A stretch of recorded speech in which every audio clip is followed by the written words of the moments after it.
प्रिय विद्यार्थियों, आज हम अध्ययन करेंगे एकांकी का शिल्प विधान। यह विषय बीए प्रथम वर्ष के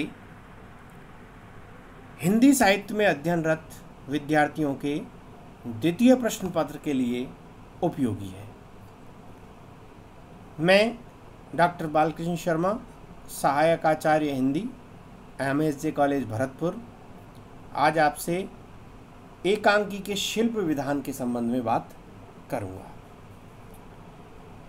यद्यपि एकांकी के तत्व गद्य की अन्य प्रमुख विधाओं नाटक, कहानी, उपन्यास आदि के समान ही हैं, तथापि आकार की लघुता एवं प्रभावशीलता की दृष्टि से एकांकी का रचना विधान अपनी अलग पहचान रखता है। एकांकी के रचना विधान में सभी तत्वों का संयोजन इस प्रकार अपेक्षित है कि एकांकी की मूल संवेदना को त्वरा के साथ कलात्मक ढंग से चरम सीमा तक पहुंचाया जा सके। इस संदर्भ में उदयशंकर भट्ट का कथन बहुत ही समीचीन है। एकांकी नाटक एक गतिमान ध्येय लेकर चलता है। वह बाण से चिड़िया की आंख बेधने वाले अर्जुन की तरह एकाग्रता, तन्मयता का ध्येय लेकर चलता है। नाटककार प्रारंभ में आवश्यक सामग्री प्रस्तुत करके चरित्र चित्रण को संवाद, चेष्टा, भावभंगी के सहारे दिखलाता है और बीच अथवा अंत में एक ऐसी अवस्था आकर उपस्थित हो जाती है जहां घटना तीव्र वेग से गतिमान होने लगती है और एक धक्के की तरह या रुक जाती है, जिसे देखकर दर्शक अभिभूत हो उठता है, या फिर वह और आगे चलती है और परिणाम दिखाकर समाप्त हो जाती है। उपयुक्त कथन में कलात्मक एकांकी के लिए जिन अपेक्षाओं की ओर संकेत हैं, उन्हें क्रमानुसार इस प्रकार विश्लेषित किया जा सकता है। अपने सीमित आकार और लघु कलेवर की वजह से एकांकी में मात्र एक सुव्यवस्थित आकर्षक घटना का वर्णन होना चाहिए। उसमें गौण कथाओं के लिए अवकाश नहीं है।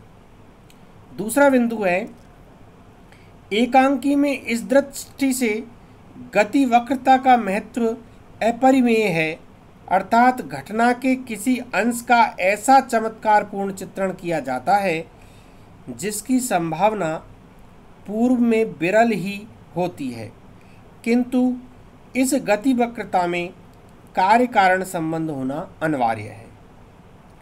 नाटक के विकास में कथानक की 3 अवस्थाएं प्रारंभ, विकास और चरमोत्कर्ष होती है, लेकिन एकांकी की घटनाएं क्षिप्र गति से घटित होनी चाहिए ताकि एकांकी निर्धारित अल्प समय में चरम परिणति के साथ समाप्त हो सके। चौथा बिंदु है, एकांकी में पात्रों की संख्या सीमित होती है, लेकिन उन पर बड़े पड़े दबावों से उत्पन्न संघर्ष का चित्रण मनोवैज्ञानिक धरातल पर होना चाहिए ताकि वस्तु में कौतूहल व तीव्रता का संचार हो सके। पांचवा बिंदु है, एकांकी के कथोपकथन सहज, सरल, संक्षिप्त, वस्तु को त्वरित गति देने में सक्षम, पात्रों की चारित्रिक विशेषताओं के उद्घाटन में सफल व भाषा शैली के प्रभावी निर्माण में योगदान प्रदान करने वाले होने चाहिए।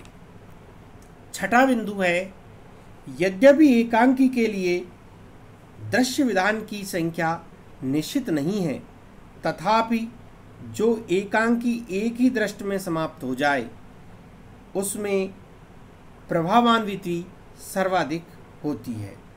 अब 7वां बिंदु है, कतिपय विद्वान एकांकी में संकलन त्रय पर बहुत बल नहीं देते, लेकिन इसका होना आवश्यक है, क्योंकि काल, स्थान और घटना की एकता से ही कार्य की गति बाधित नहीं होती और एकांकीकार अपने प्रतिपाद्य को मूर्त रूप दे पाता है।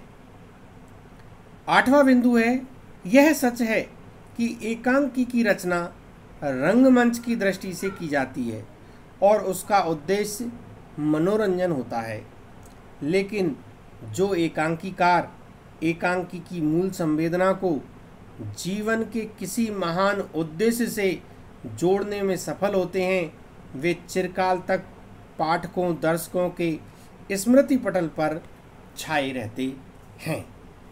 यह तो था एकांकी का शिल्प विधान। अब इसके बाद में एक छोटे से बिंदु पर और हम चर्चा करेंगे, वो है एकांकी और नाटक में अंतर।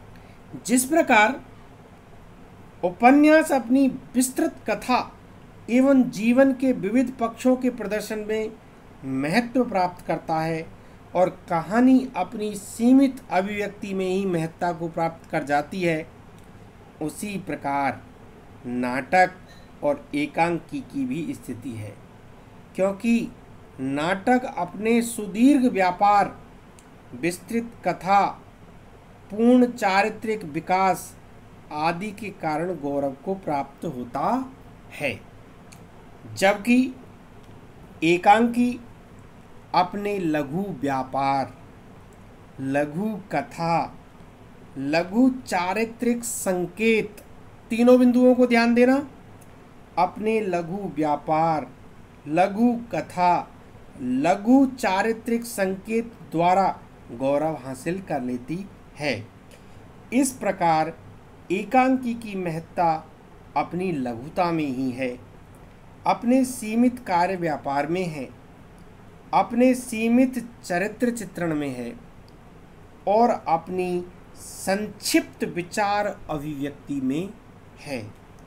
एकांकी तो जीवन के किसी महत्वपूर्ण अंश को प्रकाशित करके अथवा किसी एक विचार को प्रदर्शित करके या किसी एक समस्या का उद्घाटन करके जनमानस को उद्वेलित कर जाता है और बहुत कुछ न कहकर संकेत रूप में सब कुछ कह जाता है, जबकि नाटक के लिए विस्तृत क्षेत्र अपेक्षित है, अधिक समय अपेक्षित है और अधिक साज सज्जा की आवश्यकता है। कहने का तात्पर्य है एकांकी एक अंक में समाप्त हो जाती है, जबकि नाटक में एक से अधिक अंक होते हैं। एकांकी जीवन के एक अंश का चित्रण है, तो नाटक संपूर्ण जीवन का या जीवन के किसी बड़े भाग का चित्रण है।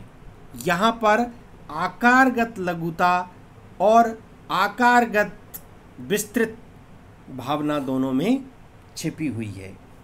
एकांकी अपने इसी प्रभाव के कारण आज के भागदौड़ से भरे जीवन में नाटक की अपेक्षा रंगमंच के प्रति अधिक तीव्र आकर्षण रखता है। यही कारण है कि पाठक नाटक की तुलना में एकांकी पढ़ते हैं और लेखक भी अधिक एकांकी लिखते हैं। कहने का तात्पर्य यह है कि मानव जीवन में समय की अल्पता होने के कारण नाटक की अपेक्षा एकांकी को पढ़ा जाता है, क्योंकि एकांकी बहुत कम समय में पूर्ण हो जाती है। अतः एकांकी अपने युग की देन है, अनिवार्यता है। डॉक्टर रामचरण महेंद्र के शब्दों में एकांकी न तो बड़े नाटक का संक्षिप्त रूप है, न कहानी का ही संभाषण है। उसकी स्वतंत्र कला है जो शिल्प विधि की दृष्टि से नाटक के समीप है और सीमा की दृष्टि से कहानी के निकट है। अतः हम ये कह सकते हैं कि नाटक और एकांकी में बहुत सूक्ष्म से अंतर हैं जो इनको पृथक एक दूसरे से पृथक करते हैं। विद्यार्थियों, अब हम अगले YouTube चैनल में पढ़ेंगे एकांकी का उद्भव और विकास। हिंदी में एकांकी कैसे आई, कैसे उसका प्रारंभ हुआ और धीरे धीरे कैसे उसका विकास होता चला गया, इसको हम अगले YouTube चैनल में पढ़ेंगे। धन्यवाद।